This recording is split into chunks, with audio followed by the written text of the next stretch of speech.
Hello, people of all ages and age groups, and welcome back to yet another ZEP3247 commentary. We are back on the grind right now at 6:50 a.m., and what I've got for you guys today is a top 5 guns in Call of Duty Infinite Warfare, and we're going to start off this list with the FHR-40, and some people might rate it higher, some people might not even put it in their top 5. Like I said, just my personal opinion.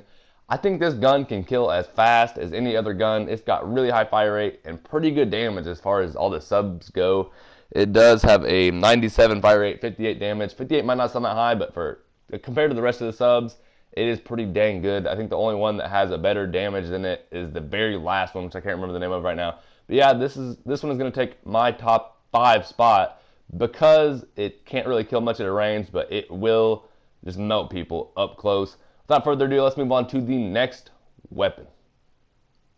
Alright guys, here we have the NV4, and this is at my 4 because I couldn't put it up really any higher because at close range and medium range, that can't do much damage. But like I said, it's not very versatile like the FHR-40, but instead of being a very close range gun, it is a very long range gun. And in this clip, you're going to see me getting a lot of close range kills just because my accuracy was really on. These guys' accuracy was pretty off at the time. But I will have some range kills in here too. And I mean, as you can see just from these clips, its recoil is almost nothing. And its range, damage stays good almost across the whole map. It might as well be a sniper. This is probably one of the best guns in the game. I mean, there's no other gun at long range besides a sniper if you hit that can beat this thing at long range. No other AR can even compete with this. That's why it is at number 4 though. Because at close range, you will earn some kills, but it's not going to be beating. A lot of other ARs could still beat it at close range, and obviously a lot of subs are going to beat it at close range, but I mean, that's how the game should be. And the only other AR I could see even close to using over this when you're trying to get some long range kills on like a long range map with a lot of long corridors for the action might be the R3KO to the 3-round burst. So once you get anywhere besides all the way across the map, there's a 90% chance you're going to get killed by any other gun when you're using the R3K. That's why I'll go ahead and spoil it, did end up not making the list. Without further ado, let's move on to number 3, the RPR Evo. Some people are calling it the Ripper. Some people are saying there's an actual Ripper in the game. And here, I'm using the phase shift to get behind 3 people. And I should have had the 4th one right here. My accuracy just went to nothing. But, I mean, that's kind of a bad display. This gun is pretty easy to be accurate with, especially up close. And if any of you guys have actually ever used this gun, you'll know that it has an assault rifle mode or a long range mode, whatever you want to call it, where it shoots a lot slower and the recoil is completely turned down. Nice little head glitch by me. But the sub up close is really good. It can compete with almost any other sub. But I mean, this gun is very versatile because of the fact that it has a long range mode and an up close mode, which is submachine gun mode. The only reason it wasn't up at number 1, because I would say it is one of the most versatile guns in the game, is mostly because up close, it's not the best. It's probably one of the worst subs up super close, but it has the best range out of all the subs. So, I mean, you can still kill any other guy using a sub when you're in sub mode, but I would say they have a little bit of an advantage. They can probably kill you in like a millisecond faster or something like that, something crazy. As long as your accuracy is good with this, I definitely do think this, if you use it a lot, could be one of the best guns in the game and can be really easy to go off with.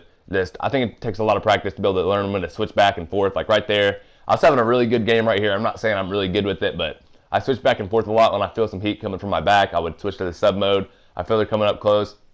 And then on that long range corridor right there, I pick up a double kill with the AR mode and get my Trinity Rocket kill streak and bring it in and pick up 3 kills. But yeah, this one is the number 3, and I didn't want to make it any higher just due to the fact that you have to change it from AR to sub mode, which, I mean, that makes it very versatile, yes, because it has long range and close range, and here's a little bit better look at the long range, but the fact that you have to switch back and forth, I think just kind of brings the grade of it down overall, because in the time you're doing that, you're pretty vulnerable, and if you do switch to long range mode and someone comes up on you, you literally can't gun anybody in long range mode. It shoots so slow, it's ridiculous.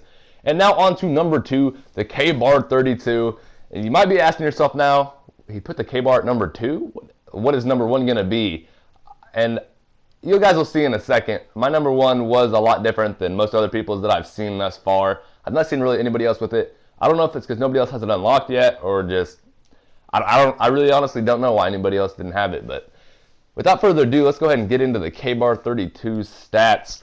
It does have a 79 fire rate, which is the best out of all the stock assault rifles that you start out with on the game, and a 68 damage. which isn't one of the highest out of the ARs, but with this fire rate on the gun, it's really feeling like the FAMAS on Black Ops 1, which we all know that was OP if you ever played Black Ops 1. The fire rate, it can compete with subs. I'm not going to say it's better than subs up close, but it can compete, and it has some really good range. So I'd say this is one of the most versatile weapons in the game, just due to the fire rate and the range. And once you can train yourself to be pretty accurate, I mean, you can have yourself beating some MV4s in gunfights, but I mean, like I said, the MV4 is the best range gun, so I'm not going to go against that now. But I'm just saying, if you're a little bit better than the other guy on the other end, or his shots being pretty whack in the gunfight, you can beat some MV4s long range with this gun.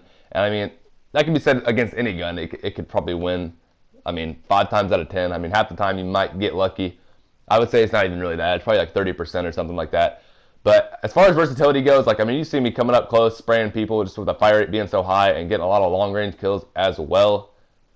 So the KBAR 32 was my number 2, and I'm a little bit slow, but my number 1 gun is going to be the OSA. And some people might be saying, Zappy Pappy, you are an idiot. Why are you making the OSA higher than the KBAR 32? Because we all know the KBAR is the best gun in the game. But I mean, I'm not someone that's going to completely agree with statistics and all that, but this gun has an 87 fire rate compared to the 79 of the KBAR, which is 8 higher, and its damage is 78 compared to the KBAR 68, which is 10 higher. So I mean, it's completely trumping it statistically, which he's also our president now this morning, I just figured out. But completely just is way better than it statistically. And the accuracy on this is the one downside of it, but I'd say the more you play with this gun, the more you're going to be able to control its recoil, and the better it's going to become, because this definitely has the potential to be one of the best guns in the game if everybody gives it the chance. I think most people just haven't used it because you have to get it at level 55, but you do not have to use a classic unlock on it. And I ended up using mine on the M1 Garand. I'll make a video about that later. But I hope you guys enjoyed it, and I hope you guys understand why I made the OSA number 1. Thanks for watching. I hope you guys can check out my other videos and the new post I'm coming up with, because I'm going to keep posting, guys. Thanks for watching.